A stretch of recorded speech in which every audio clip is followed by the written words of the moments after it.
নেকির জন্য হাসরের ময়দানে একজন আরেকজনের পিছনে গোছানো ঘুরবে। আল্লাহ তাআলা বলে, গোলাম তোরে ফজর ডাকলাম কিন্তু তোরে পাইলাম না। আল্লাহ তাআলা বলে, আমি আশায় বসে আছি তোরে যোহরে পাবো। আল্লাহ বলে, গোলাম তোরে আমি আল্লাহ তাআলা যোহরে ডাকলাম, আয় বান্দা আয় যোহরে আয়। আমি রবের কুদরতি কদমে একটা সিজদা লাগাও। আমি রব তোরে কি রিজিক দিয়া ভুল করলাম যে রিজিক খায়া তুমি আমার নাফরমানি করো, আমার কথা শোনো না। আল্লাহ বলে, গোলাম রে দুনিয়ার আলো বাতাস দিয়া কি আমি আল্লাহ অপরাধ করলাম না? তোরে আমি আল্লাহ তাআলা এত পরিমাণে নিয়ামত দিলাম, এত পরিমাণে নিয়ামত পাওয়ার পর আমি রবের কুদরতি কদমে সিজদা লাগাও না। আল্লাহ বলে, গোলাম যোহরে পাইলাম না তো তোরে আমি আল্লাহ তাআলা আসর ডাকি, আয় রে গোলাম আয় আয় আসরে আয় আসরে আয়। আল্লাহ তাআলা বলেন, সারাদিন তোরে পাইলাম না, আমি আল্লাহ তাআলা আবার মাগরিবে ডাকি আর বলি আমার বান্দা আসবে, আমার বান্দা আমারে ভুলে নাই, আমার বান্দাই আমার বান্দা আসাই। আল্লাহ তাআলা তোরে মাগরিবে ডাকলো, আয় বান্দা মাগরিবে তুমি আসলা না, আল্লাহ তাআলা তোমারে এশার নামাজে ডাকলো, আয় বান্দা আয় আয় আয় আমার কুদরতি কদমে সিজদা লাগাও। বান্দা তুমি আসার হইলা না, ঘুমের ঘরের সমস্ত মানুষ যখন ঘুমা যায় আল্লাহ তাআলা বলে, গোলাম আমি আল্লাহ তোরে কত বেশি মুহাব্বত করি, কত বেশি ভালোবাসি। গোলাম রে তোর আশায় আমি আল্লাহ তাআলা আরশ থেকে প্রথম আসমানে এসে ডাকতে থাকি আর বলি, আয় বান্দা সারাদিন আমার নাফরমানি করলা, সারা রাত আমার নাফরমানি করলো, আয় বান্দা আয় আয় আয়। তোর কি হাজত, তোর কি প্রয়োজন? আমি রবের দরবারে চোখের পানি ফালাইয়া চাও। আমি রব এমন এক রব, আমি রব এমন এক রব, আমি রব তোমার জন্য কখনো ঘুমাই না, আমি রব তোমার জন্য সব সময় জাগনা থাকি। আল্লাহ তাআলা বলেন, আমি আল্লাহ তাআলা কখনো ঘুমাই না, আমি আল্লাহ তাআলা কখনো তন্দ্রাচ্ছন্ন হই না, আমি আল্লাহ তাআলা তোমার অপেক্ষায় থাকি কখন আমার গোলাম আমার বান্দা আমারে আল্লাহ বইলা ডাক দিবে। আমার বান্দা যখন আমারে আল্লাহ বইলা ডাক দিয়া ফেলায়, আল্লাহ তাআলা বলেন, আমি আমার বান্দা আল্লাহু আকবার ডাক শোনার পর আমি আল্লাহ বসে থাকতে পারি না, আমি আল্লাহ তখন চিৎকার মেরে বলি, ইয়া আবদি ইয়া আবদি ইয়া আবদি। বন্দরে मैं दूर हूँ मजबूर हूँ ऐ सैयद आलम, मैं दूर हूँ मजबूर हूँ ऐ सैयद आलम, दीदार देखा दे नहीं आवाज सुना दो, दीदार देखा दे नहीं आवाज सुना दो। मैं सूरत यूसुफ को नहीं जानने वाला, मैं सूरत यूसुफ को नहीं जानने वाला, मैं कैसे की मानंद नहीं आशिक लैला, मैं कैसे की मानंद नहीं आशिक लैला, मैं आशिक मौला हूँ मेरा इश्क दवाना, मैं आशिक मौला हूँ मेरा इश्क दवाना, ऐ जुमला जहाँ जिसके तजल्ली से उजाला, ऐ जुमला जहाँ जिसके तजल्ली से उजाला। যেহেতু আল্লাহ তাআলা ঘোষণা দিয়েছেন যে আল্লাহ তাআলা আমাদেরকে সৃষ্টি করেছেন শ্রেষ্ঠত্ব দিয়ে, তার মানে বোঝা যায় নিঃসন্দেহে আল্লাহ তাআলার কথা এটা মিথ্যা হতে পারে না, এটা নিঃসন্দেহে সত্য কথা। কথা বলেন ঠিক কি? এটা সত্য কথা। আল্লাহ তাআলা আমাদেরকে সর্বশ্রেষ্ঠ করে সৃষ্টি করেই ক্ষান্ত নন, বরং এমন একজন নবীর উম্মত হিসাবে আল্লাহ তাআলা আমাদেরকে দুনিয়ায় পাঠিয়েছেন, যিনি হলেন সমস্ত নবীদের সর্দার, সাইয়্যিদুল মুরসালিন যাকে বলা হয়। সমস্ত নবী কুলের সর্দার যিনি, আল্লাহ তাআলার সৃষ্টি জগতের সর্দার যিনি, মধ্যমণি যিনি, তিনি আমার আপনার নবী জনাবে মুহাম্মদুর রাসূলুল্লাহ সাল্লাল্লাহু আলাইহি ওয়াসাল্লাম। আল্লাহ তাআলা আমাদেরকে সেই নবীর উম্মত হিসাবে পৃথিবীতে পাঠিয়েছেন। এতে কি আপনারা খুশি না বেজার? মাশাআল্লাহ। যারা জোরে বলছেন খুশি, বোঝা গেছে এরাই খুশি আর বাকিরা বেজার, ঠিক কি না? আপনারা রাগ করতেছেন। খুবই আফসোস লাগে, আজকালকার মাহফিলগুলো সুন্দর আয়োজন হয় কিন্তু এলাকাবর্তী মুসলমান, সমাজবর্তী মুসলমান থাকে, কিন্তু আজকের মাহফিলগুলোতে মানুষ আসতে চায় না, বয়ান শুনতে চায় না। অথচ আমরা সকলেই আশা করি জান্নাতে যাওয়ার। আমরা যদি জানতাম যে এই মজমার কত ফায়দা, কত ফজিলত, তো ঘরে কেউ বসে থাকতো না, রাতের ঘুমকে হারাম করে এরা এই মজমার মধ্যে বসতো। আপনারা কি শুনবেন এই মজমার কত দাম? সবাই বলে নাই তো? শুনবেন? শুনবেন? তাহলে শুনেন। নবী করিম সাল্লাল্লাহু আলাইহি ওয়াসাল্লাম বলেন, যে এলাকার মধ্যে আল্লাহ তাআলার বরত্বের কথা হয়, যে মজমার মধ্যে নবী করিম সাল্লাল্লাহু আলাইহি ওয়াসাল্লামের কথা হয় তথা কোরআন এবং হাদিসের কথা হয়, ওই মজমাটা পৃথিবীর বুকে আল্লাহ তাআলার কাছে সর্বশ্রেষ্ঠ। চিৎকার মরে বলেন সুবহানাল্লাহ। আল্লাহ তাআলা বলেন, আমি মানুষের খেদমতের জন্য, মানুষের নিরাপত্তার জন্য রাস্তায় রাস্তায় রাতের বেলা ফেরেশতা নিযুক্ত করে দেই। যে সমস্ত ফেরেশতাদের কাজ হলো মানুষকে পাহারা দেওয়া। দিনের বেলা একদল ফেরেশতাকে আল্লাহ তাআলা নিযুক্ত করে দেন, যাদের কাজ হলো দিনের বেলা মানুষকে পাহারা দেওয়া। আবার আল্লাহ তাআলা যখন রাত হয়ে যায় আবার আরেকদল ফেরেশতা নিযুক্ত করে দেন, যেই ফেরেশতারা রাস্তার মোড়ে মোড়ে, গলিতে গলিতে, অলিতে গলিতে ঘুরতে থাকে। কারণ কি বোঝেন আপনারা? ভালো করে বোঝেন। আল্লাহ তাআলা পৃথিবীতে এমন কিছু নিকৃষ্ট, এমন কিছু হিংস্র প্রাণী সৃষ্টি করেছেন যারা মানুষকে ক্ষতি করে। কথা বলেন ঠিক কিনা? আল্লাহ তাআলা পৃথিবীতে এত এত পরিমাণে হিংস্র প্রাণী সৃষ্টি করেছেন যারা মানুষের ক্ষতি করতে পারে। মানুষ ঘুমায় যায়, কোনো সাপ এসে যদি আমাদেরকে কামড় দেয়, কথা বলেন কোনো উপায় আছে? জোরে করে বলেন। যদি কোনো বিচ্ছু এসে আমাদেরকে কামড় দেয়, অথবা কোনো হিংস্র প্রাণী এসে যদি আমাদেরকে কামড় দেয়, কিছু বলার আছে? কিছুই বলার নাই। অথচ আমরা নির্বিঘ্নে ঘুমের ঘরে ঘুমায়া যাই। আল্লাহ তাআলা বলেন, বান্দা যখন ঘুমের ঘরে ঘুমায়া যায়, তো আমি আল্লাহ তাআলা আকাশ থেকে কিছু ফেরেশতা নিযুক্ত করে দেন, যারা বান্দার মোড়ে মোড়ে, রাস্তায় রাস্তায়, অলিতে গলিতে ঘুরে ঘুরে আশরাফুল মাখলুকাত তথা সর্বশ্রেষ্ঠ মানুষকে নিরাপত্তা দেয়। বলেন সুবহানাল্লাহ। আল্লাহ তাআলা যখন রাতের ফেরেশতা জমিনের মধ্যে পাঠায় দেন, ওই রাতের ফেরেশতাদের কাজ হলো মানুষকে নিরাপত্তা দেওয়া, নিরাপত্তা দেওয়া। যখনই কোনো মহল্লার মধ্যে দ্বীনের কথা হয়, আল্লাহর বরত্ব কথা হয়, তখন ফেরেশতারা সব কাজকে বন্ধ করিয়া খালি জায়গার মধ্যে বসে যায়।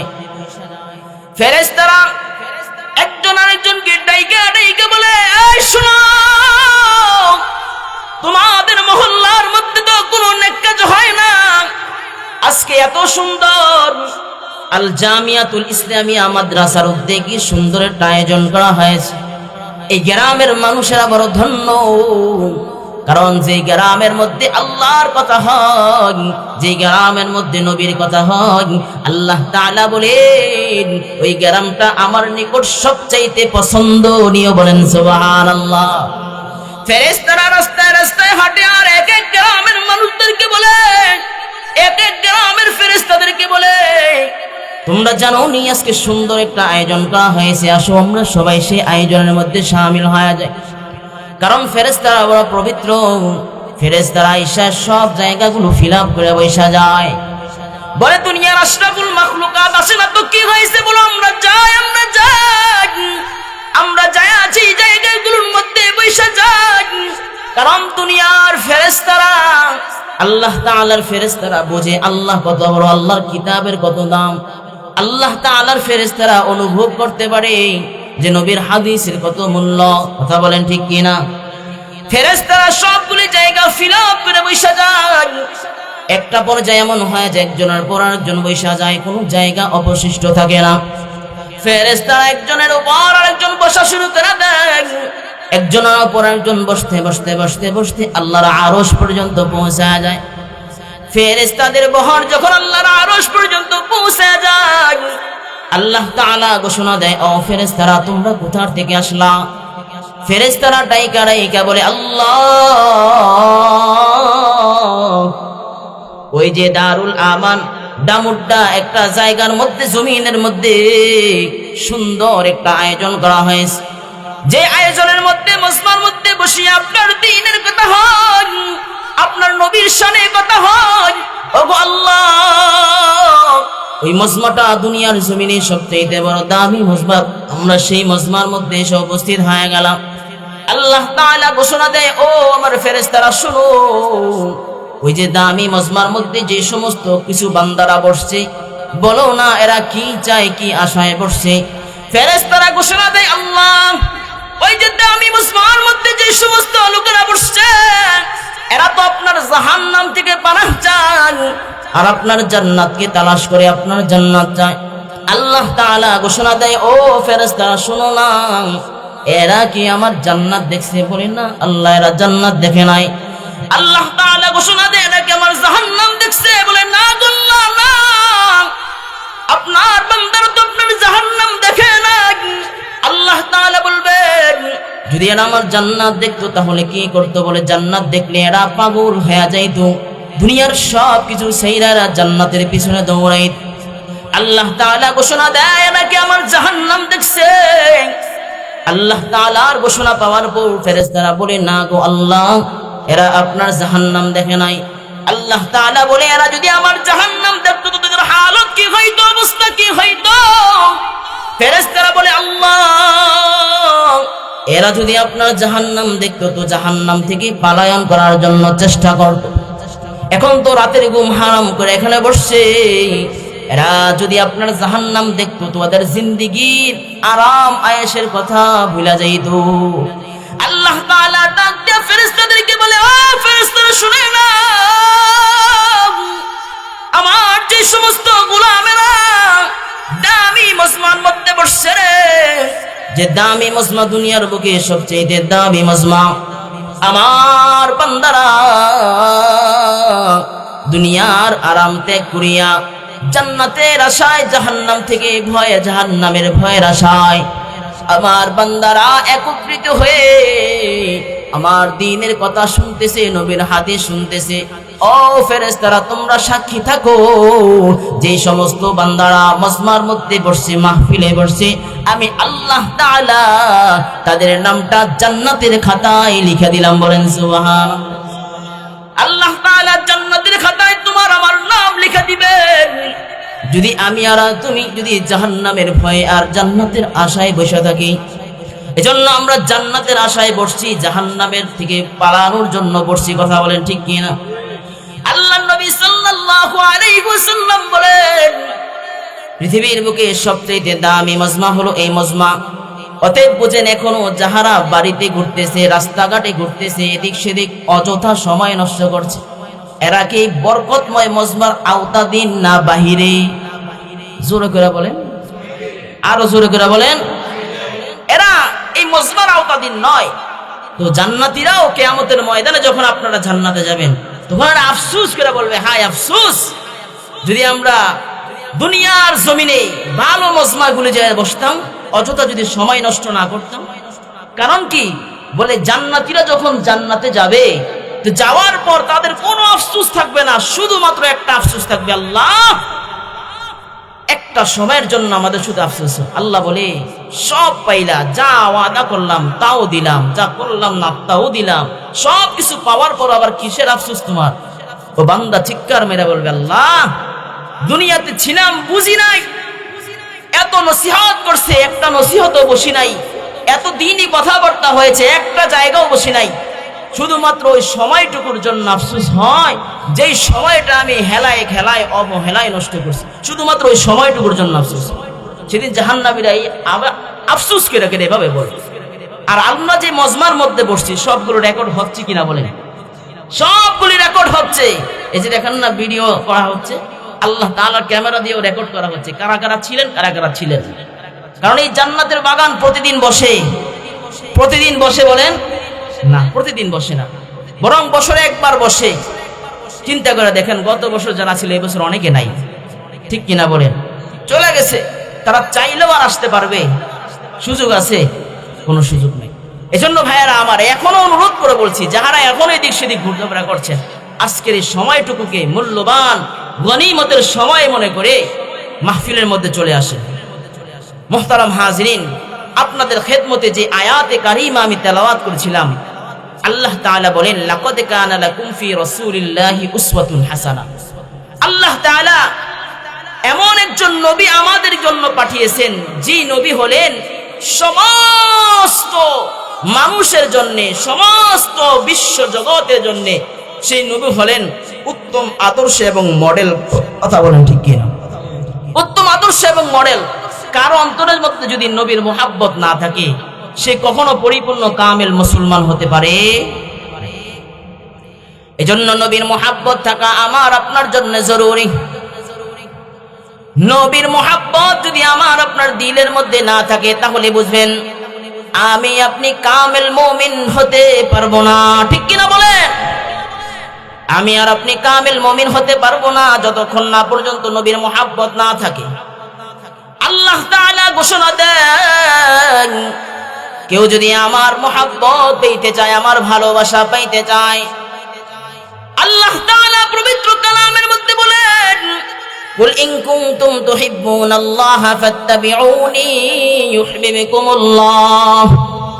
আল্লাহ তাআলা মায়ার নজর দিয়া ডাইকা ডাইকা বলেন, ও আমার বান্দারা তোমরা শুনে নাও, তোমরা যদি আমি রবের মুহাব্বত পাইতে চাও, ভালোবাসা পাইতে চাও, তাহলে আমার নবী মুহাম্মদুর রাসূলুল্লাহ সাল্লাল্লাহু আলাইহি ওয়াসাল্লামের অনুসরণ করো, ইত্তেবা করো। চিৎকার করে বলেন সুবহানাল্লাহ। আল্লাহর নবী সাল্লাল্লাহু আলাইহি ওয়াসাল্লামের অনুসরণ এবং অনুকরণের মধ্যে রবের মুহাব্বত পাওয়া যায়, ভালোবাসা পাওয়া যায়। আল্লাহ বলেন ইন কুনতুম তুহিব্বুনাল্লাহ ইউহিব্বুকুমুল্লাহ। আল্লাহ তাআলা বলেন দুনিয়ায় থেকে তুমি আমার রাসূলের অনুসরণ করবা, আর আমি আল্লাহ তাআলা তোমারে আরশ থেকে ভালোবাসবো। বলেন সুবহানাল্লাহ। এজন্য আল্লাহ তাআলা আমাদেরকে বড় ভালোবাসেন। কত বেশি আল্লাহ তাআলা আমাদেরকে ভালোবাসেন। আল্লাহ তাআলা বলেন গোলাম, পৃথিবীর বুকে তোরে আমি সৃষ্টি করলাম সর্বশ্রেষ্ঠ কইরা। কেমন শ্রেষ্ঠ কইরা গোলাম তোরে সৃষ্টি করলাম? ও গোলাম, তোরে তো আমি আল্লাহ তাআলা এত পরিমাণে মহব্বত করি, ভালোবাসি।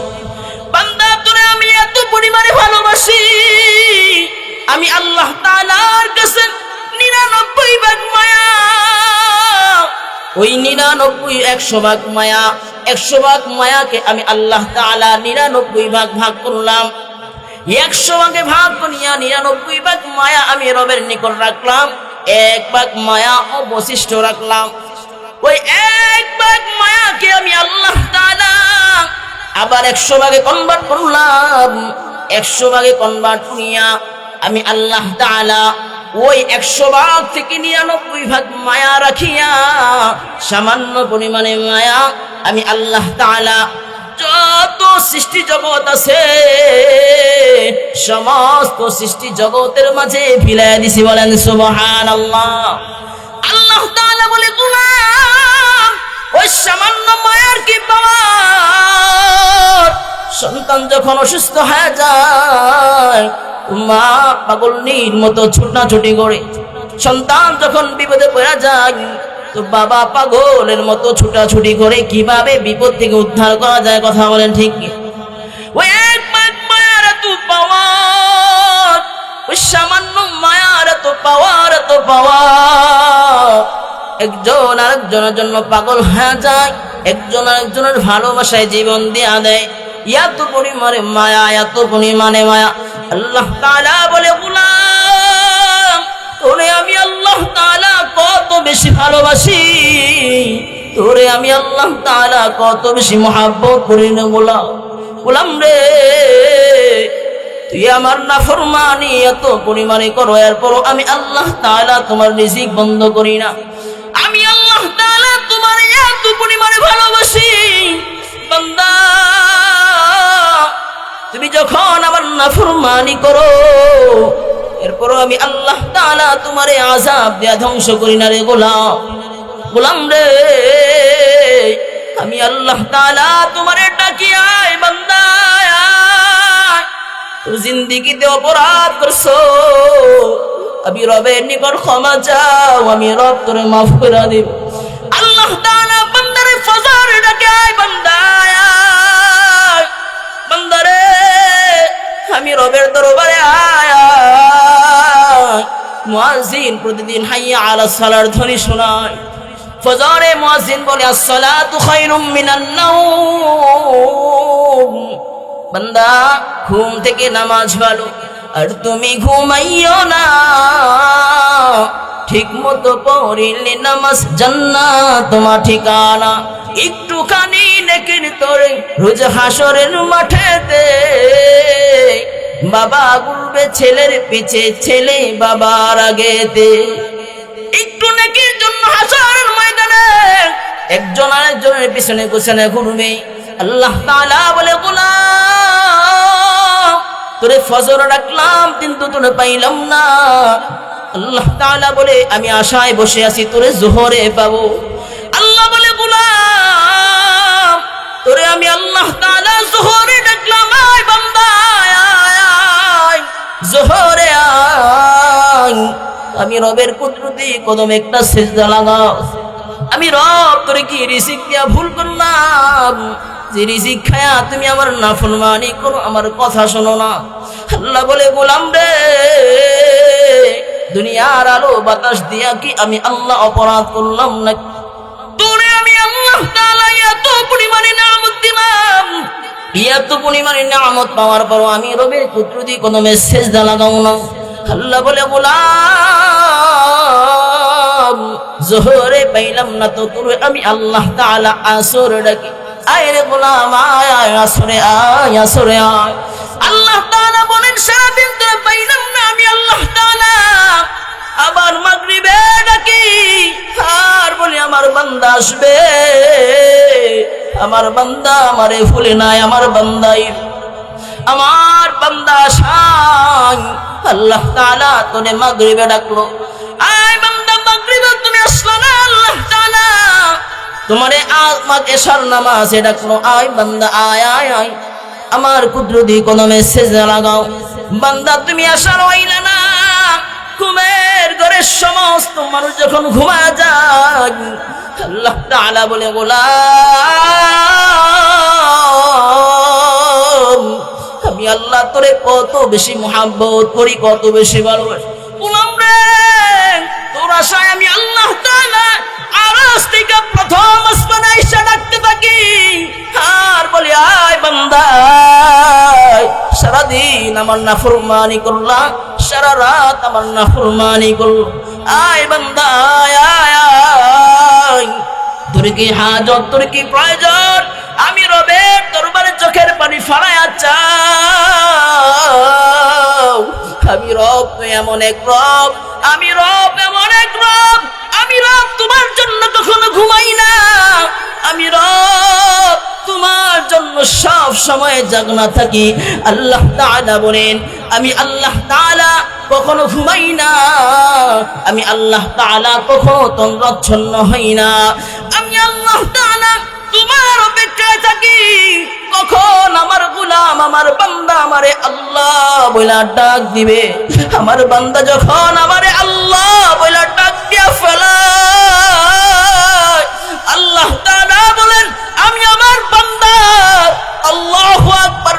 শোনার পর আমি আল্লাহ বসে থাকতে পারি না।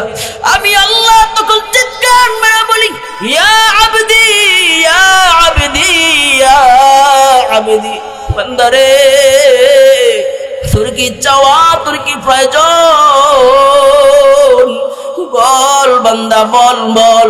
বান্দা যখন চোখের পানি ফেলে বলে, আল্লাহ আমি বড় অপরাধী, আমি বড় গুনাহগার। আল্লাহ তাআলা বলেন, জীবনের শেষ মুহূর্ত আয়েশা যদি আমি রবের পুত্রটি কদমে সিজদা লাগায়া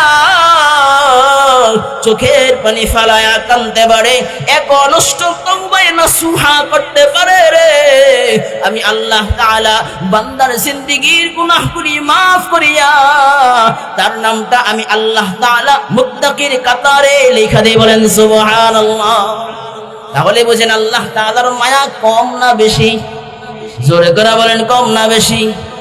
এত পরিমাণে গুনাহ করি এরপর আল্লাহ আযাব দেয় না, এত পরিমাণে অপরাধ করি এরপর আল্লাহ তাআলা রিজিক বন্ধ করে না, এত পরিমাণে গুনাহ করি, এত পরিমাণে আল্লাহর নাফরমানি করি, আল্লাহ তাআলা আলো বাতাস কিছুই বন্ধ করে না, সব কিছু আমাদেরকে দিয়ে রাখছে। কথা বলেন ঠিক কিনা?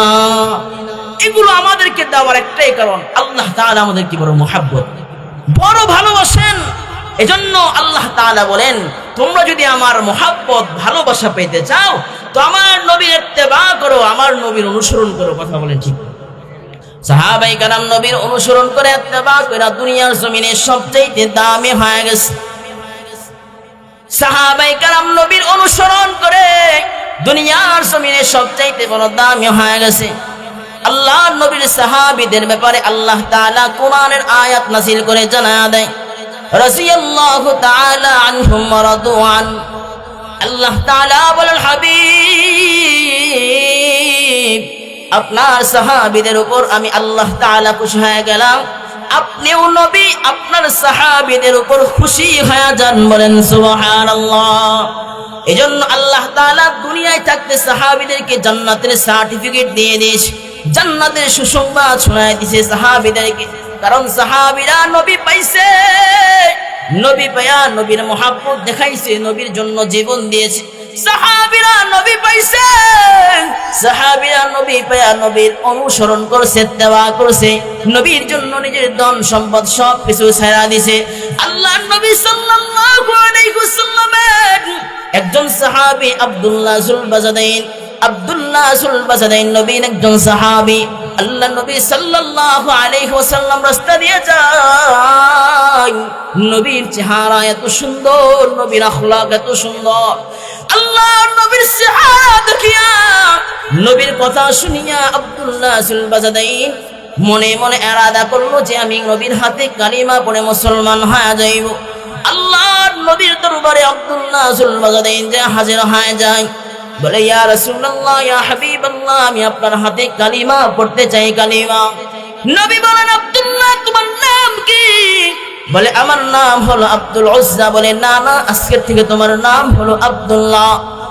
আব্দুল্লাহ যাও যাও, কালিমা পড়ে আমার হাতে মুসলমান হয়ে যাও। আব্দুল্লাহ নবীর হাতে কালিমা পড়ে মুসলমান হয়ে গেলেন।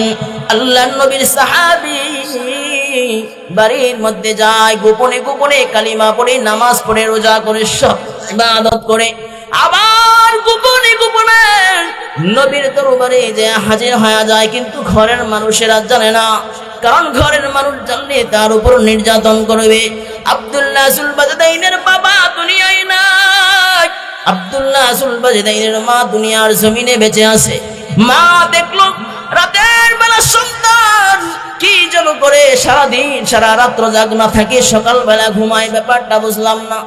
মা রাতের বেলা আব্দুল্লাহ যুল বাজাদাইনের ঘরের মধ্যে যে হাজির হয়ে যায়, জিজ্ঞেস করে, আব্দুল্লাহ কি আমল করবে বাপ, কি হয়েছে তোমার, রাতের বেলা কেন ঘুমাও না?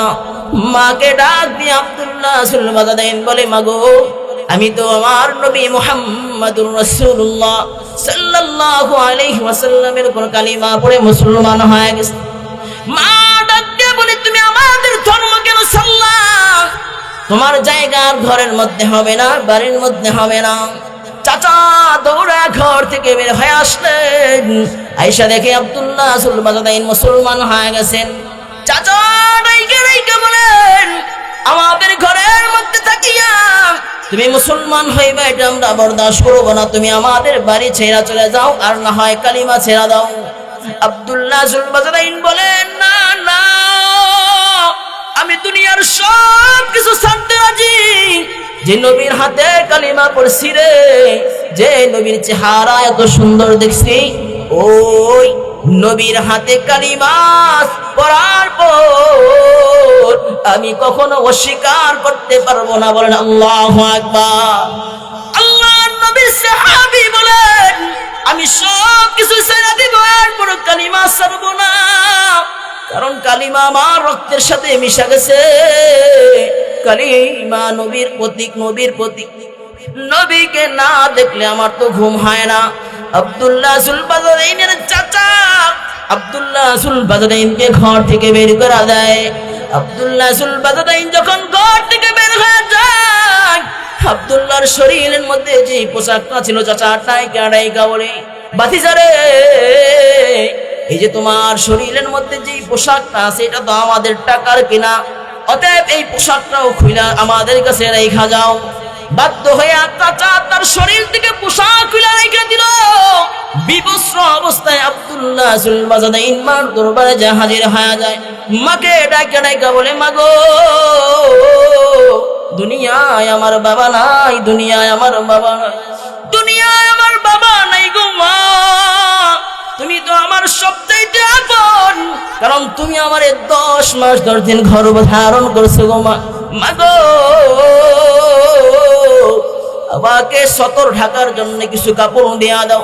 মা 2টা কাপড় তার সন্তানকে দিলেন। সন্তান আব্দুল্লাহ সুলবাজাদাইন এখন 2টা কাপড় দিয়ে নিজের লজ্জাস্থান ডাকলেন। লজ্জাস্থান ডাকার পর আব্দুল্লাহ সুলবাজাদাইন রাতের বেলা রওনা দিছে রহমতের নবী, মায়ের নবী, রহমতে আলম নবী মুহাম্মদুর রাসূলুল্লাহ সাল্লাল্লাহু আলাইহি ওয়াসাল্লামের দরবারে। আল্লাহর নবী সাল্লাল্লাহু আলাইহি ওয়াসাল্লামের দরবারে যে আব্দুল্লাহ সুলবাজাদাইন হাজির হয়ে যায়। নবী ডাক দিয়া বলে, আব্দুল্লাহ, বলো না তোমার এই হালত কেন, এই হালত? আব্দুল্লাহ সুলবাজাদাইন নিজের হালত বললেন। নিজের হালত বলার পর নবী বলেন, আজকে থেকে তুমি আমার আসহাবে সুফফার অন্তর্ভুক্ত হয়ে যাইবা। এই আব্দুল্লাহ, দুনিয়ায় তোমার বাবা নাই, দুনিয়ার তোমার মা থেকে আজকে নাই হয়ে গেছে রে, আজকে তোমার মাও দুনিয়ায় নাই। আব্দুল্লাহ রে, আমি নবী তোমার অভিভাবক হয়ে গেলাম। বলেন সুবহানাল্লাহ। আল্লাহর নবী আব্দুল্লাহ সুলবাজাদাইনের অভিভাবক হয়ে গেলেন। আব্দুল্লাহ সুলবাজাদাইন আসহাবে সুফফা থাকলেন, হযরত ওমরের সাথে আর আবু বকরের সাথে থাকতে লাগলেন। কিছুদিন পর যুদ্ধের দামামা বেজে যায়। যুদ্ধের দামামা বাজার পর আব্দুল্লাহ সুলবাজাদাইন যুদ্ধের জন্য প্রস্তুত হয়ে যায়। নবী করিম সাল্লাল্লাহু আলাইহি ওয়াসাল্লাম আব্দুল্লাহ সুলবাজাদাইনকে যুদ্ধে যাইতে নিষেধ করে। আব্দুল্লাহ সুলবাজাদাইন বলে, নবী গো,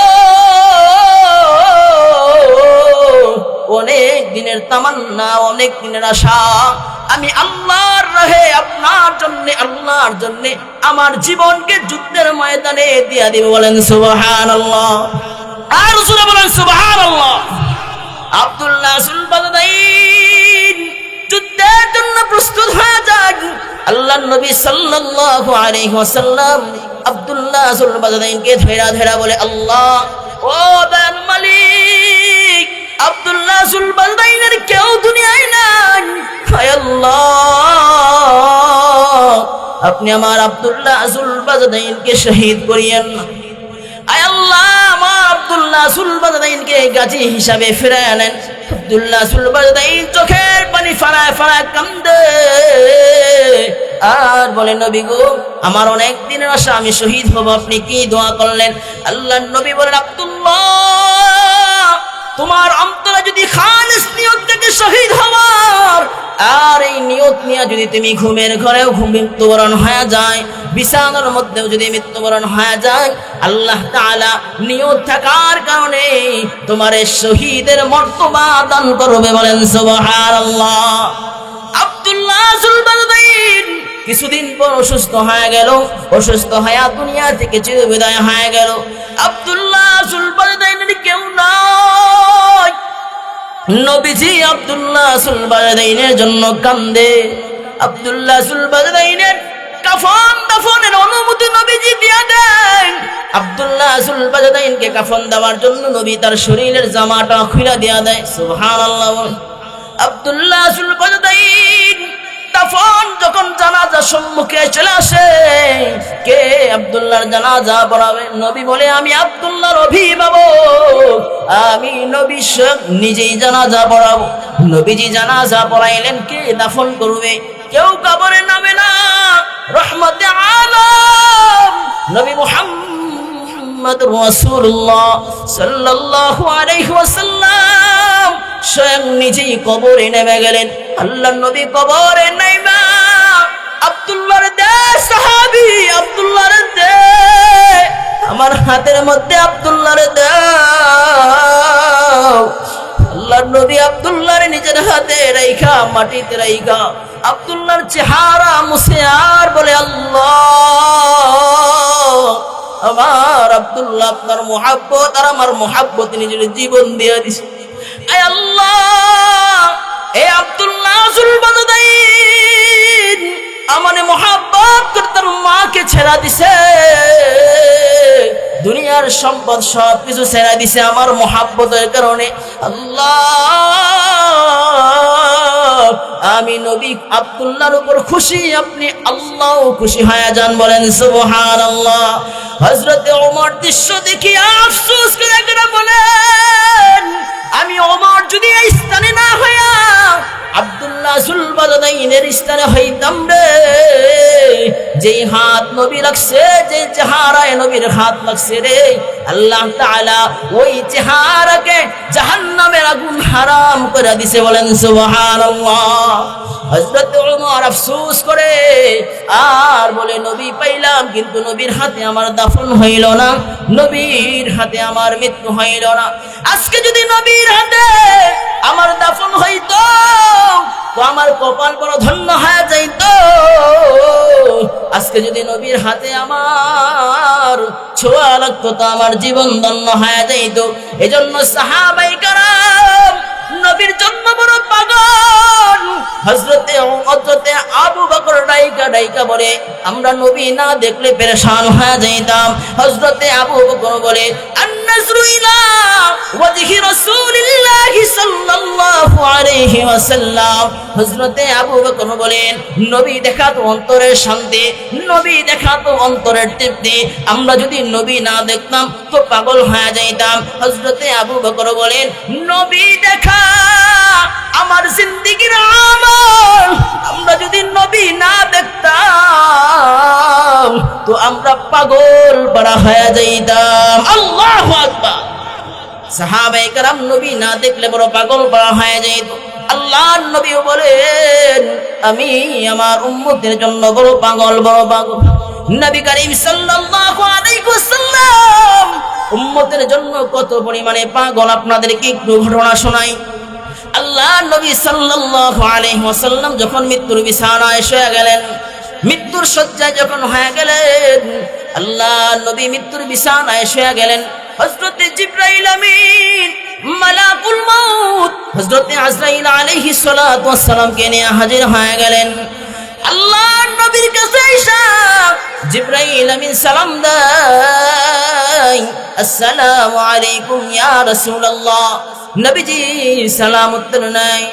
নবীজিকে আবার জিবরাইল মালাকুল মাউত আজরাইল সালাম দেয়, নবীজি উত্তর নাই।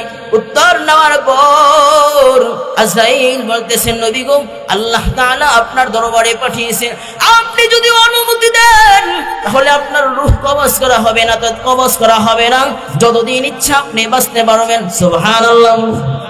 আল্লাহ নবীর কাছে আজরাইল আসার পর আল্লাহ নবী জিবরাইলকে পাঠিয়ে দিলেন, যাও জিবরাইল যাও, আল্লাহর কাছে যাও। আমি যদি মৃত্যুবরণ করি রে, তো আমার গুনাহগার উম্মতের কি উপায় হবে? ও জিবরাইল, আমি যদি দুনিয়া থেকে চলে যাই, তো আমার উম্মতের কি উপায় হবে রে? উম্মতের কি উপায় হবে? অথচ মৃত্যুর সময় উম্মতের জন্য নবীজি চোখের পানি ফালায়। আল্লাহ নবী জিবরাইলকে আল্লাহর দরবারে পাঠিয়ে দেন। আল্লাহ তাআলা জিবরাইল আমিনকে সুসংবাদ শোনায় দেন, যাও জিবরাইল যাও, আমার হাবিব, আমার পয়গম্বর, আমার নবীকে তুমি সুসংবাদ দিয়া দিবা যে নবীজি যখন দুনিয়ায় থাকবে না, নবীজির অনুপস্থিতিতে আল্লাহ তাআলা নবীর উম্মতের জিম্মাদারি হয়ে যাবে। বলেন সুবহানাল্লাহ। আল্লাহ নবী সাল্লাল্লাহু আলাইহি ওয়াসাল্লাম বলেন, তাহলে আমার রূহ বের করতে পারো, কোনো সমস্যা নাই। নবীজি মৃত্যুর আগে উম্মতের জন্য কাজ। আজম নবীজি মদিনায় শুয়ে উম্মতের জন্য কান্দে, আর বলে উম্মত রে, উম্মত রে, পথভ্রষ্ট হয় না, উম্মত জাহান্নামের দিকে যেও না রে, উম্মত জাহান্নামের পথে ধরিও না। আল্লাহ নবী সাল্লাল্লাহু আলাইহি ওয়াসাল্লাম বলেন, নবীজি উম্মতকে এত পরিমাণে মহব্বত করেন, নবীজি উম্মতকে এত পরিমাণে ভালোবাসবেন, কিয়ামতের ময়দানে আল্লাহ তাআলা আরশ পাঠিয়ে দিবেন, নবীর জন্য সিংহাসন পাঠিয়ে দিবেন, সিংহাসনের মাধ্যমে নবী জান্নাতে যাবে। সিংহাসন যখন জমিনের মধ্যে পাঠিয়ে দিবেন, আল্লাহ নবী সিংহাসনের উপর হাত রাইখা বলবে, আল্লাহ গো, সিংহাসন পাঠাইছেন, আমি সম্মান জানাইলাম, কিন্তু আল্লাহ আমি সিংহাসনে উঠা আপনার জান্নাতে যাব, আমার কিছু উম্মত আছে যারা জাহান্নামে পড়ে আছে, আল্লাহ গো আমি জান্নাতে থাকবো আরামে, আমার উম্মতে জাহান্নামে কিভাবে থাকবে? নবীজি চোখের পানি ফেলায়া আল্লাহকে বললেন, আল্লাহ আমার উম্মতকে না নিয়ে আমি জান্নাতে যাব। আল্লাহ তাআলা বলে, হাবিব, আপনি আপনার উম্মতকে সুপারিশ করেন, আপনার যে সমস্ত উম্মত জাহান্নামে পড়ে আছে রে, এদেরকে নিয়ে আপনি জান্নাতে ঢুকে যান। বলেন সুবহানাল্লাহ। নবীজি দুনিয়ায় যেমন উম্মতের জন্য কাঁদছেন, হাসরের ময়দানও কাঁদবেন।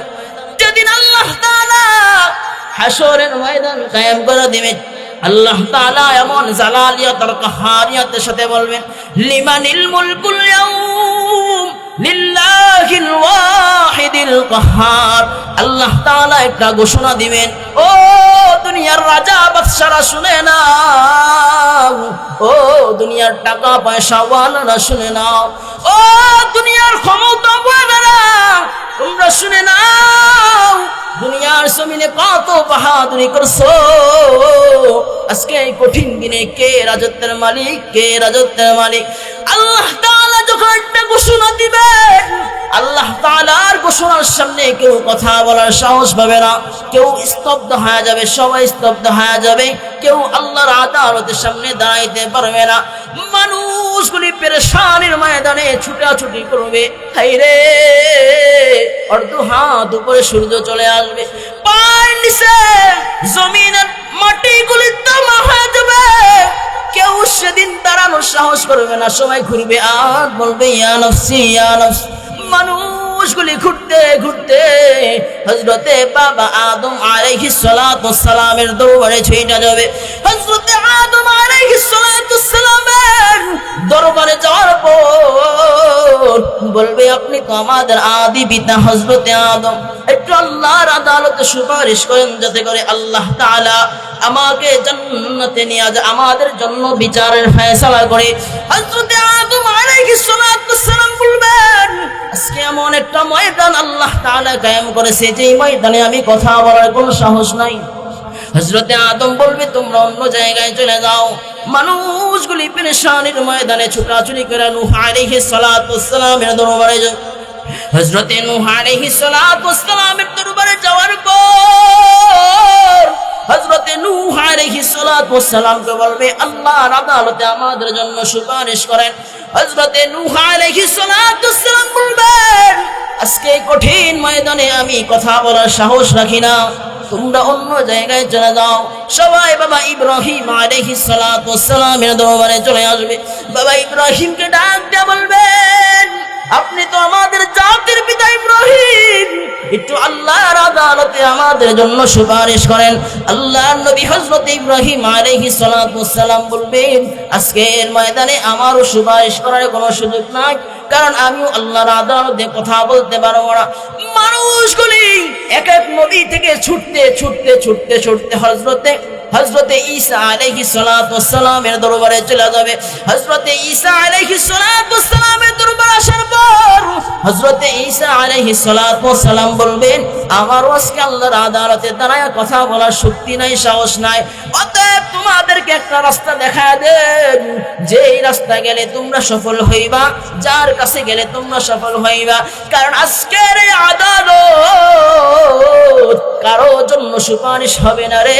আজকের আদালতে একজনই সুপারিশ করতে পারবেন, তিনি আমার আপনার নবী মুহাম্মাদুর রাসূলুল্লাহ সাল্লাল্লাহু আলাইহি ওয়াসাল্লাম। বলেন সুবহানাল্লাহ। আজকের আদালতে নবী ছাড়া আর কেউ সুপারিশ করবে না, কেউ আল্লাহর আদালতে কথা বলার সাহস পাবে না। মানুষগুলি নবীর কাছে চলে যাবে, সবাই নবীর দরবারে যা বলবে আমাদের